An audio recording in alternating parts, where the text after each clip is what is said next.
Good afternoon. Today we'll be studying about the orbit. Orbit is the bony cavity that lodges the eyeball, extraocular muscles, nerves, blood vessels and lacrimal gland. In order to visualize the orbit, we have to remove the cranial vault. Then, as it is lying in the anterior cranial fossa, first we will remove the frontal part of orbital part of the frontal bone. So this is the orbital part of the frontal bone. We'll break this. After breaking the orbital part of frontal bone, the structure we visualize is this is the periorbital fascia. We will dissect the periorbital fascia from the anterior margin of the orbit and then we will reflect it. After we will reflect the periorbital fascia, the first structure which we will visualize is frontal nerve. This frontal nerve is lying in the midline of the orbit. Below the frontal nerve, we'll see the muscle. This muscle is levator palpebri superioris. As we will separate, below this we will find another muscular structure. This is the superior rectus.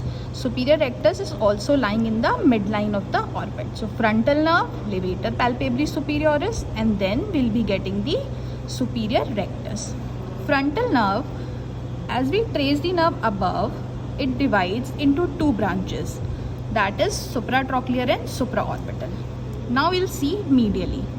Medially, this muscle which we are visualizing, this is the superior oblique. Superior oblique muscle is lying medially on the orbit.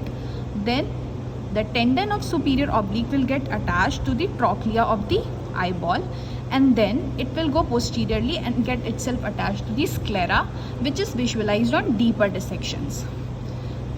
This thread-like structure, this is the nerve. The nerve is trochlear nerve, and this trochlear nerve is supplying the superior oblique muscle. This structure is optic chiasma. This is the optic chiasma. This is the internal carotid artery.